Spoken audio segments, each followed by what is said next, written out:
Hello viewers, today I'm going to be reviewing the TPMS functions of the Autel MaxiPRO MP808TS.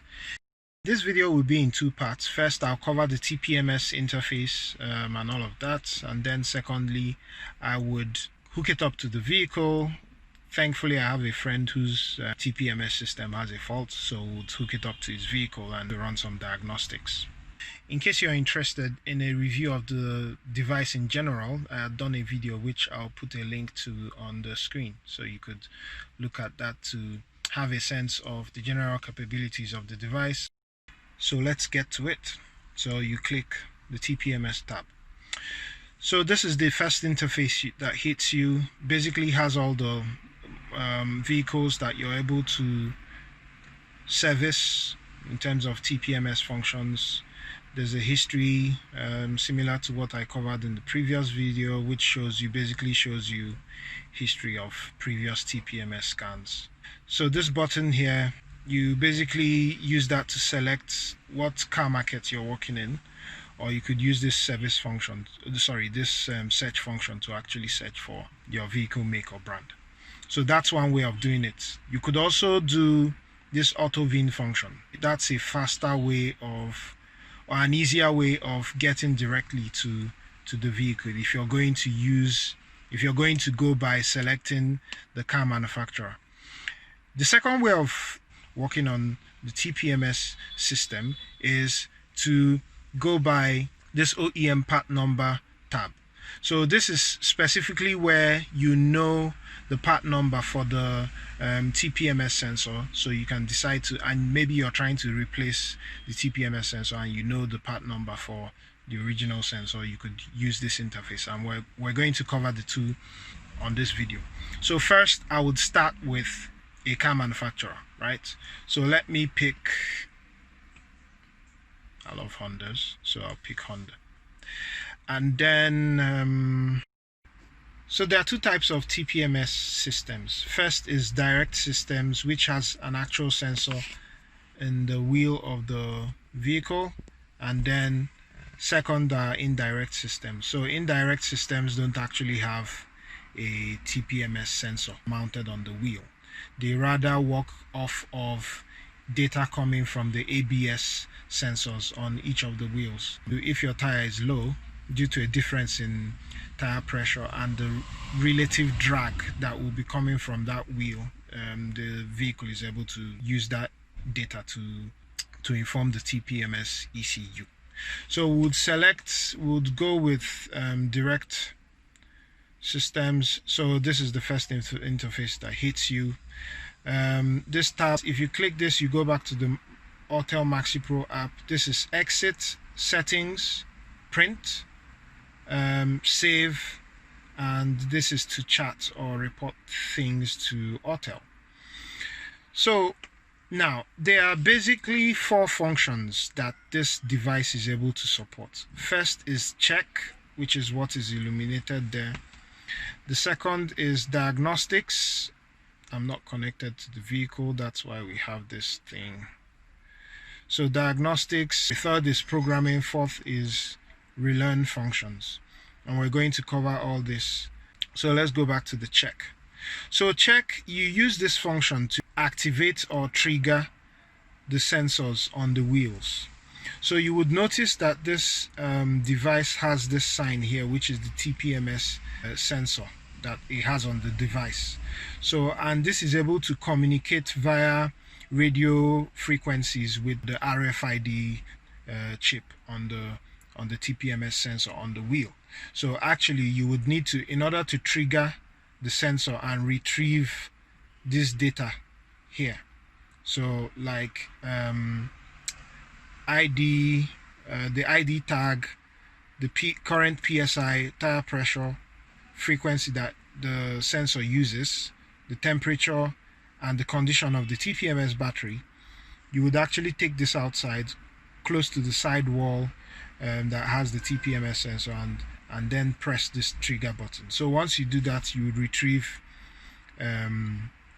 so this is for left front tire, right front tire, rear right, left rear.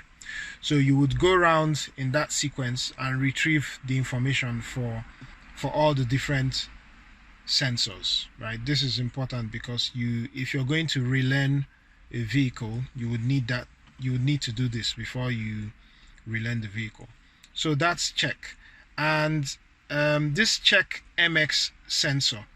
So Autel have their brands of universal what they call it MX sensors. So you're able to, if I click on this now, right, I could bring the Autel MX sensor here and go ahead to trigger it and check, like read the sensor more or less to retrieve information from there. So if I did that, it would give me all of this, so all the parameters of the MX sensor. So that's the check function. Next is diagnostics. Diagnostics is, I'm not connected to the vehicle, but that's fine. Diagnostics is where you use to run, so whether you want to diagnose trouble codes and all of that. And under this diagnostics menu, you'll be able to retrieve IDs for the sensors from the TPMS ECU, right? So there are two things I've talked about now. So first of all is retrieving ID sensors from ID tags from the ECU. You just need to be connected to the vehicle, right? So you would retrieve that.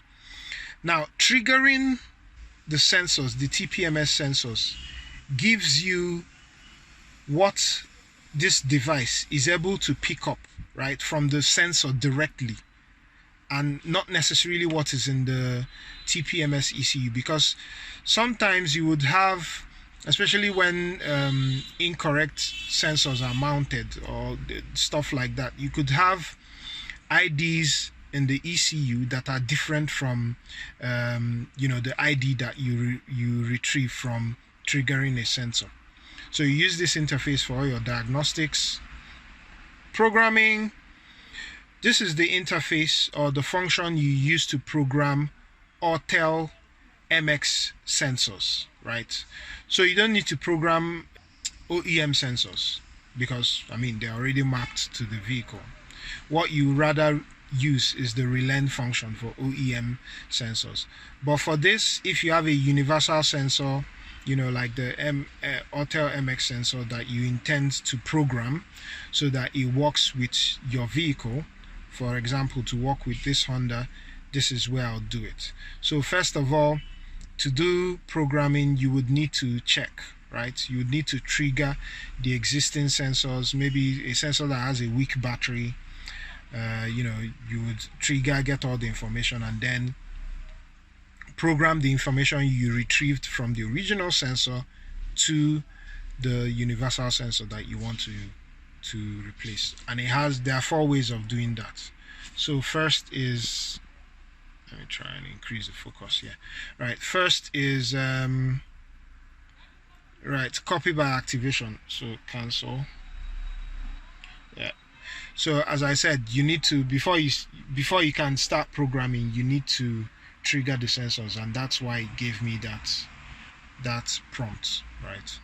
Once you retrieve all the sensor data, you're able to use this function to just program that into the universal or MX sensor. Now you can use copy by OBD, so you simply use the data from the TPMS ECU and just copy that straight into the universal sensor, or you can do copy by input. So copy by input, it will just give you fields. That assumes that you already know the ID tags for the sensor, so you can just write those manually into the universal sensor. And then lastly is to auto create.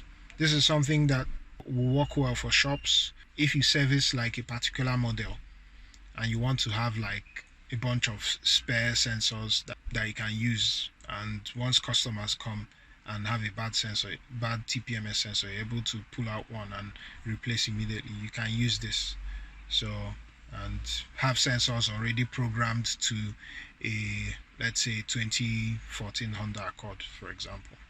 So that's programming, right? And then relearn function. Relearning simply means writing the IDs, right, that were retrieved from reading the sensors mounted on the wheel, writing those IDs into the TPMS ECU. That's all that it is, really.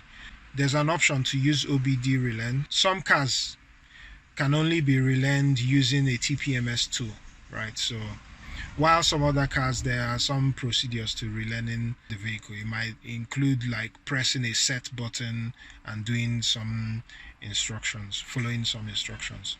But on this vehicle, what it uses is OBD relearn. So that's why you have this. And one good thing about this device is that it really tells you, so like here, for this for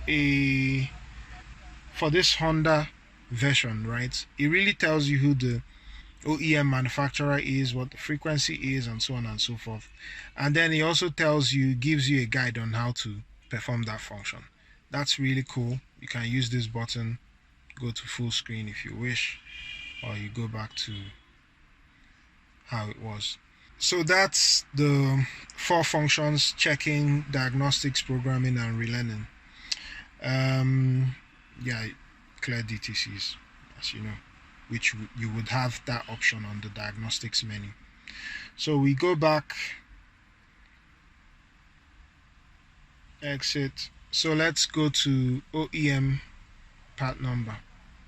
So for this menu, right, you're going by OEM numbers or the part numbers of OEM TPMS sensor manufacturers. So you have the whole bunch of other manufacturers as well. So it's either you go through this, assuming you know who makes the sensor. So if I know it's the sensor for the car is made by Continental, I could enter this Continental menu, you know, and then once I enter here, I would use this search function, right, to type out the OEM part number. Once I type it, it will pull up. Then I go into that particular sensor. Once you do that, right, you're limited to 2 basic options, which is the check and the programming. To check, you would need to trigger, right, the current sensor that is on the wheel, which may be faulty. So you can just you know, trigger that, get all the information, then go into the programming menu, and using these functions that we already talked about, program the data that you retrieved from the weak sensor or the faulty sensor into a new, in this case, Autel MX sensor. So you program that in. Now support tells you all the vehicles that use this particular TPMS sensor with this part number. So it tells you, so in this case it's only this Tesla Model S that uses this TPMS sensor. And then assuming I've programmed the universal sensor, and then I now want to write it into like this Tesla model, so I'll just click this enter button. When I click this enter button, it now goes straight into more like the vehicle, and at this point I'm now ready to like relearn the vehicle and get the ID for the MX sensor that I already programmed, get that ID, you know, registered into TPMS ECU. So basically that's this function or this menu. Alternatively, you could just come in here. So here basically that menu lists all the part numbers irrespective of manufacturer. So this is, in my opinion, this is a quicker way. You just come in here, type the part number you're looking for, and it pulls it up and you go into it. So very similar, just a different approach. So we're now going to actually scanning a vehicle. So I've switched to a friend's 2007 Toyota Camry that has a TPMS issue. As you can see, you know, that horseshoe shaped light is on the dash. So I hit the TPMS menu. It's a Toyota. Let's use the auto read function. auto detect. So it's a Toyota.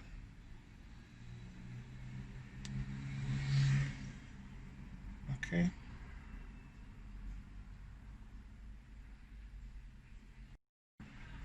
So let's select Toyota.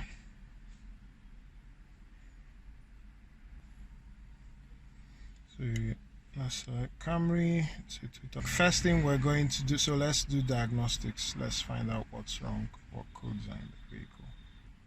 Okay, so for trouble codes, let's click the detail to get more details. So as I was saying, these are the IDs for the sensors, for the TPMS sensors that are stored in the ECU, right? You would notice there's a little OBD sign here. So that tells you that this is the sensor stored in the ECU. We're going to go back to the check menu and trigger the sensors or activate the sensors and pull information on the sensors directly from the sensors and see whether they match, right? But for now, let's see the details. Not received information from 1, 2, 3, and then there's an error. There's an error message, right? So if I'm connected to the internet, I can actually click search here and it opens, right? Okay, I didn't know I was connected. So, and it opens up Google, you go on, look for information about the sensor or the diagnostic trouble code. So no signal from this. This typically means it's not communicating with the with the sensor in the tire. Okay, escape.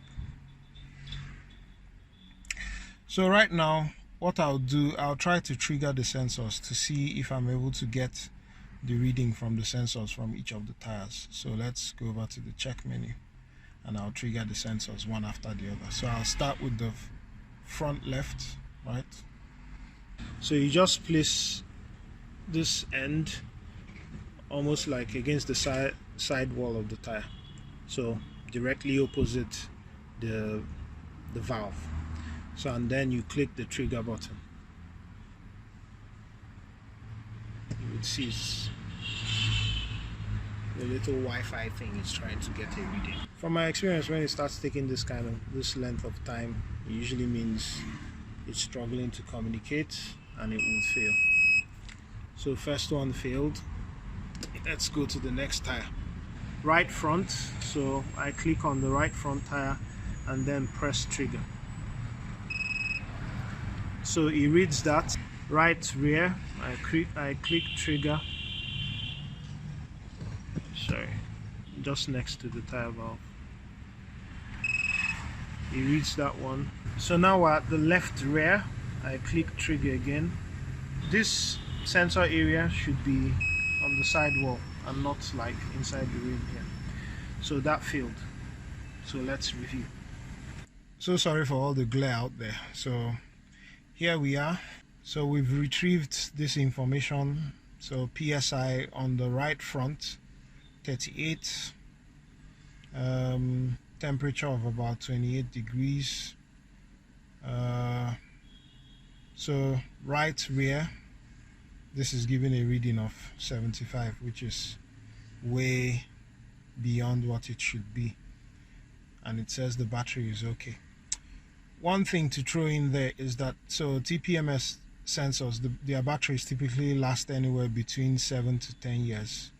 This is a 2007. It's over 10 years, so you would expect that these sensors should be on their last legs. Let's go back to diagnostics. For the right front, right, the ID on the sensor and the ID in the TPMS ECU, they match. So, and that's why the two are in green. Now the ID of the sensor on the right rear does not match with the ID in the TPMS ECU, right? So that tells you there's a mismatch somewhere. Either that sensor is not correct, or somebody just threw in the sensor and didn't care to relearn the vehicle and map the ID in the sensor to the ECU. So right now, because I'm not able to get a reading, I'm not able to activate the other two sensors, the left front and the left rear. I'm not going to be able to like write or to relearn the sensor. So thank you very much, guys. Hope you've loved this, and see you on the next one.